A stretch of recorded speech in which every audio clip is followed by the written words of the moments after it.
Assalamu alaikum wa rahmatullahi wa barakatuh to all our honored viewers of this amazing episode, Let's Talk Zakah. Once again, we get to chat with each other on this very interesting journey and a very heartfelt understanding to what zakah is all about, bringing it home to our mothers, our grandmothers, because we are the nurturers of our youth, our future, and it's very important that Let's Talk Zakah has an impact on every generation. And alhamdulillah Rabbil Alameen, so far I think we've brought home to you information and angles to zakah that really allows us to grow within this particular pillar. And I'm extremely grateful to be able to welcome once again Madam Yasmina Francke to share this platform with me. Assalamu alaikum wa rahmatullahi wa barakatuh. Wa alaikum salam, Bashira. It's been 3 amazing weeks, and alhamdulillah, this is our concluding program. Yes. Alhamdulillah. And to some extent, it also kind of marks for us the last few days of Ramadan, which, you know, we have to make the days count Subhanallah. instead of counting the days. Yes, so inshallah, we hope that the next couple of days that we still have left, we can still reap the best benefits that we may, inshallah. Allahumma ameen ya Rabbil Alameen. And Ramadan Kareem to everybody that is tapping in and watching in. Jazakumullah khair for being such amazing followers that's been watching us so far, and you know, sharing this link and just adding your love to this particular topic. Subhanallah. You know, Madam Yasmin, I don't want to say like I need to, you know, take a breather of this last long month that we've been through. Subhanallah, it's going so fast, but it's an important time where we reflect on how holistically are we involved spiritually when it comes to our connection with Allah subhanahu wa ta'ala. And why this show is so dear to myself, it's because, you know, whenever I try to do a show or, you know, engage in a topic, it is important for me to have a link of what I talk about into my akhirah. So I love, you know, having this journey with you because you added more perspective for myself in how to look at zakah. You know, you mentioned, mashallah, in different seminars that I've been following you've been highlighting that this pillar that Allah subhanahu wa ta'ala has said through Rasulullah sallam that it's a rukn min arkan al-Islam al-khams, but at the same time you made us fall in love with it from a mother's, you know, perspective. Because women that I engaged with, they would say, you know, Bashira, now I know what to go home and talk to my kids about. Especially in our last episode, we spoke about transforming the mustahiq to muzaki. And so now these mothers are watching this episode, they were like, you know, my child cannot just go into the future to have a job, to work, but he must want to own the pleasure of giving zakah, subhanallah, mashallah. And so Let's Talk Zakah is doing that. Mashallah, that's so beautiful because, you know, Bashira, often we talk about, as you mentioned, zakah being one of the pillars of the deen. And when we look at zakah, we often consider zakah to be part of Project Poverty. But we need to take a different perspective because zakah is about Project Islam. Allah. You know, in the sense that what are the pillars there for? The pillars of our faith is there to uphold our faith. Yes. So, you know, we have to equally spread our attention, we have to equally spread our passion, dedication and time in learning about all the pillars of our deen. And zakah, fortunately for us, you know, we're able to capture this time and space to bring that topic to the fore. And yes, SANZAF has been very active during the month of Ramadan in doing zakah advocacy and a lot of zakah training.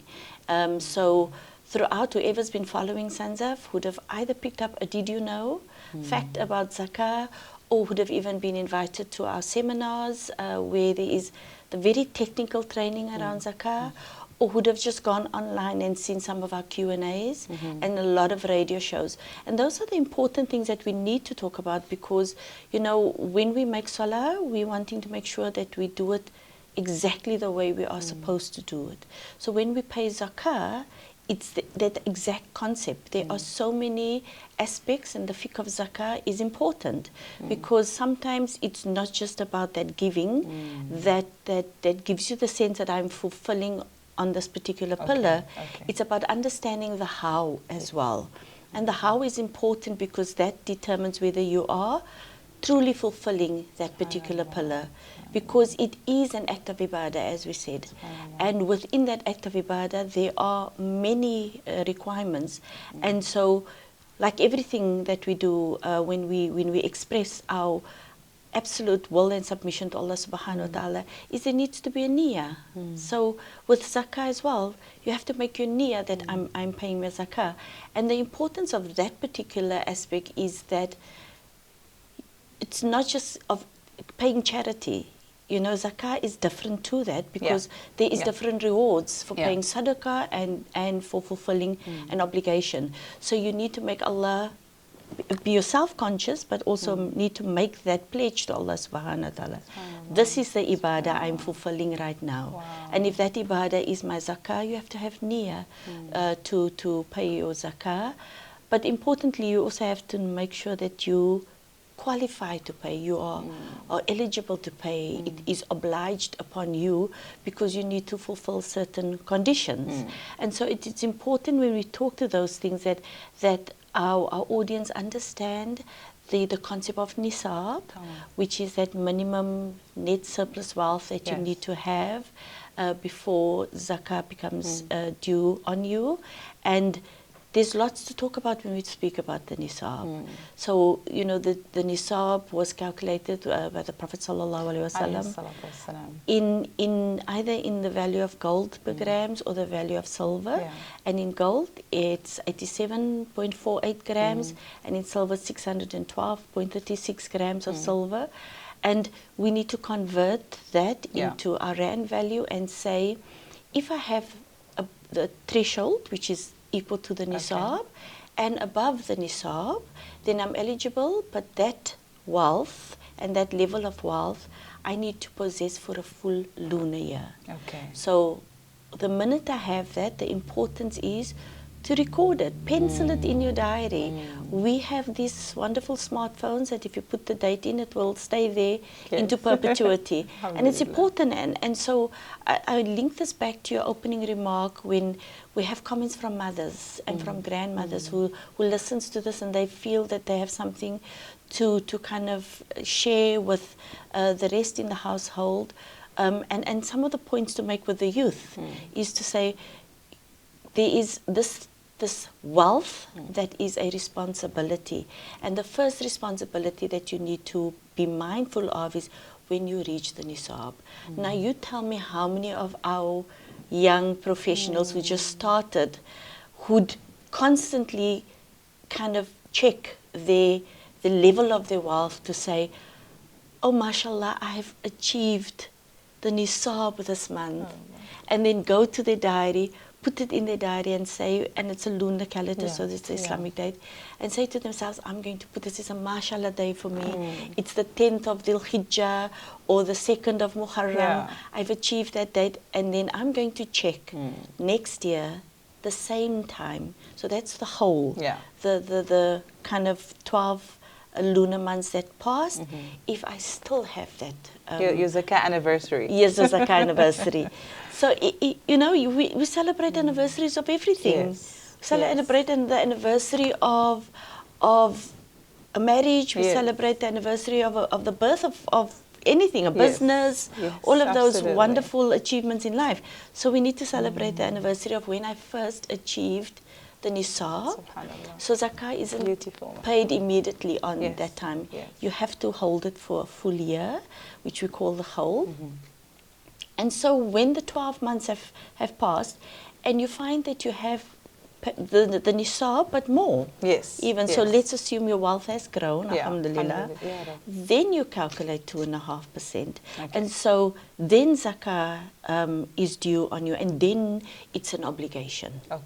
So then you have to take that earnest action of doing the proper calculation. And when we talk about the calculation, it's having that same kind of passion that I said, like we need to instill that. I've achieved the nisaab, it's a great day, I'm going to remember this day, I'm going to put it in my diary. And that same kind of passion and dedication, apply that when you now start calculating your zakah. And when we look at the calculation of zakah, is then to start saying, what are my categories of wealth that I have. So when we talk to, you know, this conversation that we had, and how wonderful a tool this concept and this model of zakah is, we need to, you know, break it down and take it now down from a community level, a ummah level, down to the individual level. Absolutely. Like just talking about, I'm getting excited because I'm thinking, subhanallah, it's another way. You've mentioned this in one of your seminars. It purifies you, right? So zakah, we know it comes from the word tazkiyah, which purifies us. But the fact that you linked it to intention, you know, it's like Allah subhanahu wa ta'ala is constantly checking in with us to purify our intention, so that everything that we do, it becomes pure for the sake of Allah subhanahu wa ta'ala. Because zakah's got to do with, you know, earning your income, so that on that income you can give zakah, you can do a charity, which is a foundation in Islam. But at the same time, because of that high link to Allah subhanahu wa ta'ala, you're constantly revisiting your heart. You know, why am I doing this job? Why am I sacrificing time away from my family? It is all, you know, it's a path that you're walking along with Allah subhanahu wa ta'ala, seeing how He's going to bless you for choosing. Because I mean, you can work less, you can do other things, you know, there's an easy fix for everything today. Our youth is challenged with so much of ways to get easy money. But subhanallah, the fact that you are knowing why you are persevering, why you're pushing yourself to earn more and more, because you are then can give zakah, which will bring blessings not just to your money, but to yourself, your family, the barakah, and Allah's pleasure. I mean, that's something we all want for. So I like that you brought in the purification. We've spoken about it. We said, you know, that is what zakah does. And when you calculate your zakah, it is 2.5% of your wealth, and we have a number of wealth categories that zakah is due on. But when we talk about that sense of purity, think about all the other pillars of Islam. Allah. And you think about the process of purification that it does as well. Think of the Hajj. And think of the process of making salah. You know, there is issues around the ghusl. There's issues around the hudu. Subhanallah. It's, you know, this Allah subhanahu wa ta'ala constantly wants us to be in a state of purity. Subhanallah. And so He also wants our possessions to be in a state of purity. And so that 2.5% that you pay is because He has told us on numerous occasions in the Holy Quran that which He gives us is but a trust and an amana to us. So 2.5% of our wealth is not ours. The right holders to that are the mustahiq, are the 8 categories of people who may receive zakah, which is also stipulated in Surah Tawbah in verse 60. They are the right holders. So when you pay your zakah, you are cleansing the balance, so that you are able to use that and enjoy the fruits of the hard labor that you just spoke about, where there are sacrifices, where you somehow, you know, spend less time at home and more in terms of trying to become sustainable and create further wealth for heritage, for, you know, for that legacy that you're wanting to leave behind. But it is an act that you have to be mindful and conscious of. And equally, you know, sometimes you think to yourself, oh, I must rush this because I'm going to miss time to be at a certain place for my salah. And those are things that you because of your consciousness of fulfilling this ibadah, we need to have that same kind of level of fear through the love of Allah subhanahu wa ta'ala, that am I doing my zakah right? Am I calculating this right?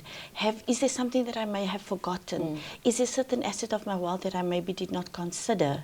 And sometimes, you know, people like to err on the side of caution, and so like to kind of pay more and just be sure that they're less than sure. Exactly. So more than sure. Yes. So that alhamdulillah, I mean, Allah accepts that. But I think if you're still not sure, then, you know, you need to take the responsibility for that, because zakah is an individual responsibility. It's an individual ibadah. So it is up to that individual. You cannot hand over that responsibility to somebody else. If you own wealth, you will be questioned on that wealth, how you manage that wealth, what you did with that wealth, and how you cleanse that wealth. So it is important when we talk to, you know, the elements of the technical, the fiqh issues of zakah, that we are conscious and we are just as dedicated and passionate about how do we understand it better so that we pay correctly. Then, you know, as we are for all the other aspects of our deen, inshallah. Inshallah, mutaqabbal ya Rabbil Alameen. And I mean, today scientists are saying when you help others, there's just a natural, you know, the endorphins just comes and you just happily just find that your way to happiness. You know, sometimes you think, why is things going wrong? Why don't I feel satisfied? It's because we're not extending our helping hand to others. And so inshallah, with zakah, with people paying what is owed to the mustahiq, inshallah, more joy and happiness and comfort and lightness will be invited into their homes. Allahumma ameen. You know, Bashira, when you think about just what you said now, and you think of the practical application of what we need to do when we pay our zakah. And when we talk about zakah developing a relationship between the giver and the receiver, it's not just a relationship of something being handed over. It's a emotive relationship as well, in the sense of, I mentioned that it's your individual responsibility. So part of that responsibility is to ensure that your zakah reaches the rightful beneficiary. So that warrants some kind of consideration and earnest thinking on how am I going to discharge of my zakah to ensure that that individual responsibility is fulfilled. And so you think about those who do not have.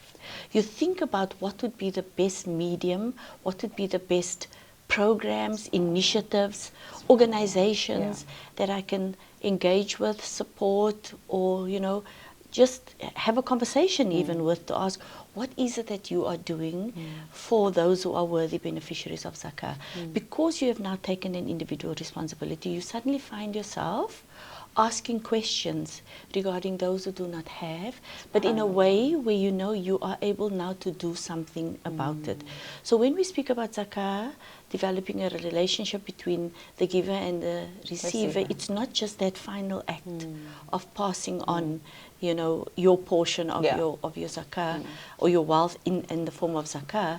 It is those things that kind of, that process that happens prior. It's a cognitive process, it's an emotive process, it's an intellectual process, because you also want to make the right decision. So it's not just to say that it creates that relationship for the purposes of a handout. To hand up requires, you know, a bit more of a kind of processed decision. Inshallah. Absolutely. So Yasmina, as we walk into the conclusion of our episode, I just want, for those who have been following us especially, and people that are inquisitive in terms of, so, you know, as a mother, I know I'm not working, so do I pay zakah? My husband, who's the contributor to zakah? Is it only compulsory for those who are working? Is it, you know, just give us some kind of guidelines as to how we can engage into fulfilling this duty. So Bashira, it's important questions, and like I said before, the nisaab is a key consideration, in that you have to have wealth of a certain level, so that's the threshold. But at the same time, it's not just about income. So if you're not working, there's a possibility that you have inheritance. So if you're not working, there's a possibility that you have wealth in a different form, because zakah is payable on 4 categories of assets. So that would be liquid assets. So most of the time we think about liquid assets in terms of, you know, money or near cash and those kinds of things. But zakah is also paid on agriculture, on livestock, on minerals. So if you possess any of those, then each of those categories does have a different nisaab though, and it has a different hold. So it does become more of a technical consideration. Yes, yes. And for that, we have been doing, as I mentioned right at the beginning, we've been doing lots of advocacy and training around it. Yes. And so I suppose my appeal at this time would be to engage with us. If those are the questions that's concerning you and bothering you, and you're wanting to ensure that you are doing the right thing, specifically if you're not the classical example of I earn, I put away, I save, or I'm a business person and I have this wealth and I'm able, and I have in excess of my need.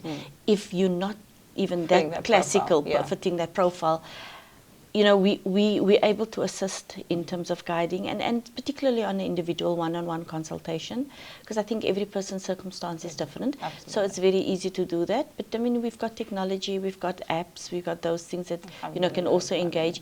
But if you want to have that personal conversation with us, alhamdulillah, just reach out to us, www.sanzaf.org.za, inshallah. And I suppose the links in this video as well, inshallah, would guide the audience to get in touch with us. Madam Yasmina, shukran for your time. Thank you for this amazing show that you've, stirred away with all your information and your expertise and your passion, I must say. I loved your passion that came across. And ladies and gentlemen, Madam Yasmina, whenever you call her for this topic, she is like, it comes from a very deep space in her heart. She's not just doing this because she's the CEO of SANZAF, but she's doing this because she believes in the power of zakah. Jazakallah khair. It has been my absolute pleasure, and I think at this point in time, being the last episode, I want to extend my greeting to the viewers to say Eid Mubarak. May Allah subhanahu wa ta'ala give us a day of joy, a day of peace, and a day of spending time with our loved ones, inshallah. So Eid Mubarak to you and your family, to the entire SANZAF family, and to all our viewers. May Allah subhanahu wa ta'ala accept our fast, inshallah, and grant us a day of celebration for his sake, inshallah. Allahumma ameen. Shukran, jazakallah khair. Ladies and gentlemen, and all the people that are watching this amazing episode, please do go back to the other episodes so that you can understand why is it that we have made sure that we had to talk about this particular episode and brought it home to all of you. But I cannot conclude without thanking SANZAF, the South African National Zakah Fund, for allowing us to have this show called Let's Talk Zakah, as it is a relevant topic to not only to our religion, but to the modern world that we are walking in. So alhamdulillahi rabbil alameen, we are in the month of Ramadan. It's the last few days. Make it the best that you can. Take out your zakah from your heart. Take it because you want to get closer to Allah subhanahu wa ta'ala. Take it because it's the one thing, it might be just that one thing that takes you out of Jahannam. And that's our dua in this last 10 days. Allahumma a'tiq riqabana min al-niran. Oh Allah, take us out of Jahannam, save us from Jahannam, and put us into Jannah. The doors of Jannah is open, and your zakah can guarantee you a spot there. May Allah subhanahu wa ta'ala allow you to celebrate Eid Mubarak, like Madam Yasmina wished everybody. And I will leave you with that bi'idhnillahi ta'ala. Jazakumullah khair. I leave you in the universal greetings of peace, love, and hope. I'm your hostess, Bashira Hendricks. Assalamu alaikum wa rahmatullahi wa barakatuh. SANZAF. Believe in the power of zakah and pay your zakah.